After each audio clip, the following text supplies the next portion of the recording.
दुनिया में जो टूरिज्म है, एक फंडामेंटल अंतर है। दुनिया में टूरिज्म होता है मौज मस्ती के लिए। वो जो पुराना गाना था, खाएंगे पिएंगे मौज करेंगे और क्या।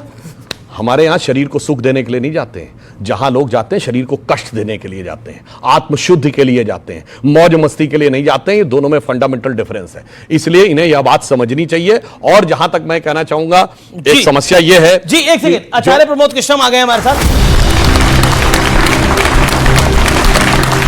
अंसार रजा, एक तो सेकुलर सियासत से आपको इतनी दिक्कत क्यों हो गई है? एक आपको इस बार लग रहा है कि जो चुनाव हो रहे हैं, हालांकि क्योंकि सत्य सनातन और सियासत है, देखिए बीजेपी महाकुंभ की बात कर रही है और बाकी लोग इस पर सवाल खड़े कर रहे हैं, उनको लगता है इस पर वोट पड़ जाता है। देखिए अमित जी, ऐसा है, अरविंद केजरीवाल जी भी तो है मैदान में। अरे क्यों आप नाम लेते हो अरविंद केजरीवाल? जिसने पूरी दिल्ली में शराब के ठेके खुलवा दिए, वो नाम लेने लायक है यार। आप क्या बात करते हो? पूरी दिल्ली की गलियों को झील बना के रख दिया, अब उसका नाम लेकर मैं कुछ और कहना चाह रहा हूं। अखिलेश जी चाहते हैं अरविंद जी के, अखिलेश जी कुंभ पे सवाल खड़ा कर रहे हैं। अखिलेश जी को भी पता चल जाएगा यूपी में, आप काहे चिंता कर रहे हो बाबू? आएगा। अरे इस बार सीटें तो आ गई उनकी लोकसभा के अंदर इतनी सारी। मैं अखिलेश जी से सम्मान के साथ कहना चाहता हूं कि अगर सीटें कांग्रेस की वजह से आई थी, राहुल गांधी के चेहरे पर आई थी क्या? देखिए, मैं दो बातें कहता हूं जी, बोलिए। आपके दर्शक बहुत समझदार लोग हैं और आज ये नहीं कि खाली सुधांशु जी के लिए ताली बजा रहे हैं, आप हर अच्छी बात पे ताली बजा रहे हैं। राहुल गांधी ने भारत जोड़ो यात्रा निकाली तो अखिलेश यादव को 37 सीटें मिली, वरना जब ये मुख्यमंत्री थे ना तब भी इतनी नहीं ला पाए। ये राहुल गांधी अभी विधानसभा में भी सुनिए, अब हार हो गई। और अभी फरवरी के अगले हफ्ते में प्रियंका गांधी जी और राहुल गांधी जी जा रहे हैं महाकुंभ डुबकी लगाने के लिए। वहीं से पूरे हिंदुस्तान की राजनीति का नैरेटिव सेट होगा और उसका असर दिल्ली में पड़ेगा, उसका असर दिल्ली में पड़ेगा। लेकिन मैं बार बार कह रहा हूं कि जो सेकुलर नाम निहाद सेकुलर पार्टियां हैं, खुदा के वास्ते मुसलमानों की जान बख्श। राहुल गांधी की वजह से आप लोगों को इतनी सीटें मिल रही हैं, उन्हीं राहुल गांधी को आप अकेला छोड़ रहे हैं दिल्ली के अंदर और महाकुंभ पे सवाल खड़ा कर रहे हैं। कांग्रेस और समाजवादी पार्टी के बीच में बहुत अच्छे संबंध हैं, कमाल के संबंध है। अच्छा, इसलिए अकेला छोड़ रहा हूं, मैं बोल रहा हूं जी सर। राहुल गांधी और अखिलेश यादव के बीच में बहुत अच्छा कॉम्बिनेशन है, ये मतभेद पैदा ना करें। लेकिन अगर इतना आप कह रहे हैं तो ये भी ध्यान रखें कि हम 62 सीट लड़के 37 जीते थे, कांग्रेस 17 लड़के मात्र 7 जीती। जीती है रेशियो में, जहां कुछ नहीं उसी रेशियो में कांग्रेस जीत। पर राहुल गांधी की जीत कैसे हुई? राहुल गांधी कितने वोट से जीते थे और अखिलेश जी कितने वोट से? सीटों पे चुनाव हुआ, उसका नतीजा क्या आया? बाई इलेक्शन, हाँ बाई इलेक्शन में क्या आया? फिर भी हम 2 सीट जीते हैं।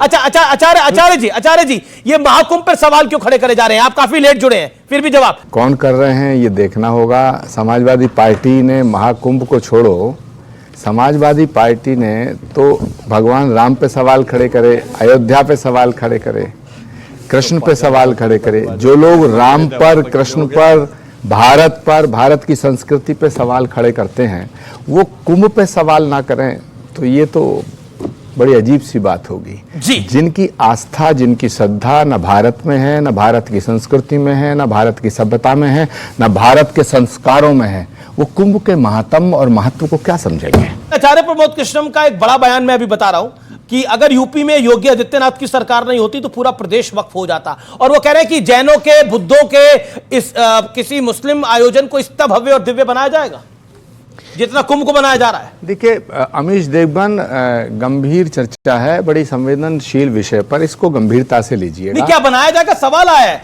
राजद के प्रवक्ता का। भारत और सनातन, सनातन और भारत, ये दोनों एक हैं, इन्हें अलग नहीं किया जा सकता है। इसको आप इसको रिकॉर्ड पे लें। सनातन है तो भारत है और भारत है तो सनातन है। जी, ओके। जवाब सुधांशु त्रिवेदी। अंग्रेजों को डर कुंभ ही देख के लगा था।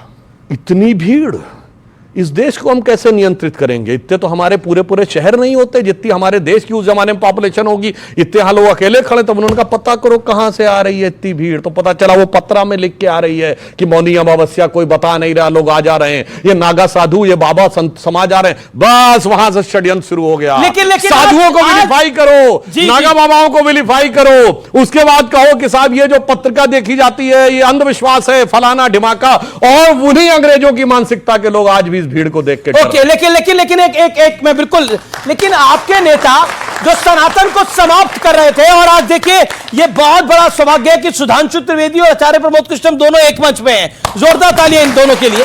और आप लोग सनातन को समाप्त कर रहे थे, सुपारी लेके बैठे थे सनातन को समाप्त कर देंगे। करो सनातन को समाप्त, करिए भीड़ देखकर। कौन समाप्त कर सकता है सनातन को? तो बोलिए स्टालिन को, बोलिए स्टालिन को, बोलिए चंद्रशेखर को, बोलिए। प्रतिशत मैं आचार्य जी की बातों से बिल्कुल इत्तेफाक करता हूं कि सनातन एक महान धर्म है और हमारे देश की पहचान है। राहुल गांधी खुद शक्ति से लड़ रहे थे, मैं इससे बिल्कुल सहमत हूं।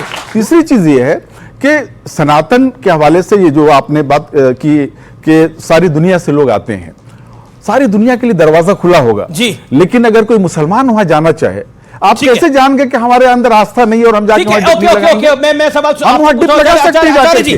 दुनिया के दरवाजे खुले हैं, मुसलमानों के दरवाजे बंद। छोटा सा सवाल और उसका छोटा सा जवाब। जो लोग सनातन को मिटाने चले थे वो कुंभ की इस धारा प्रवाह को देखकर क्या कहते होंगे आज?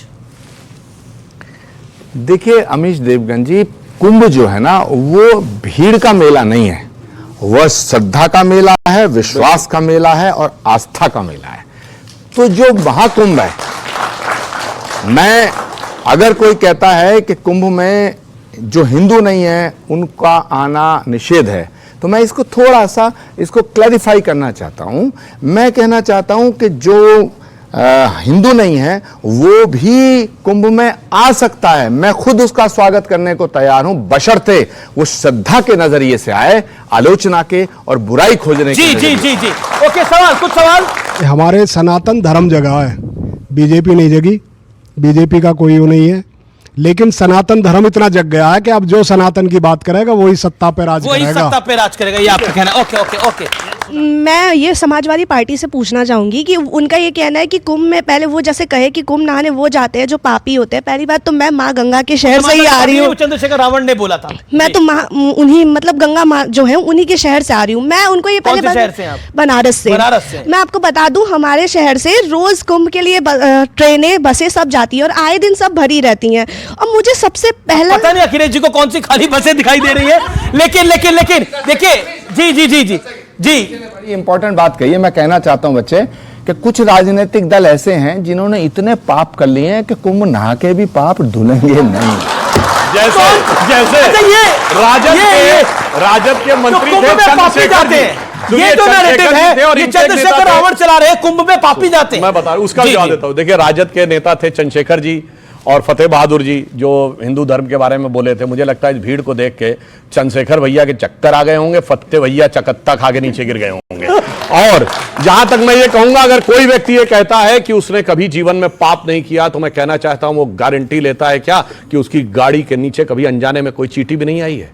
क्या उसकी सांस से भी किसी बैक्टीरिया की डेथ नहीं हुई है? अगर कोई कहता है कि उसने पाप नहीं किया, तो या तो वो भगवान हो गया है या उसे एक प्रकार का भगवान होने का अहंकार हो गया है। अब ये दर्शक तय करें कि वो भगवान हो गए हैं, खुद बताएं, या उनके जिस नगरी से आप आती हैं वो नगरी है काशी, वो नगरी है बनारस, वो भगवान त्रिशूल, भगवान शंकर के त्रिशूल पर टिकी नगरी है, वो बहुत शुद्ध नगरी है।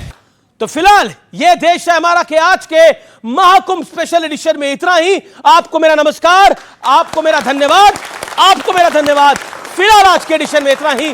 Thank you.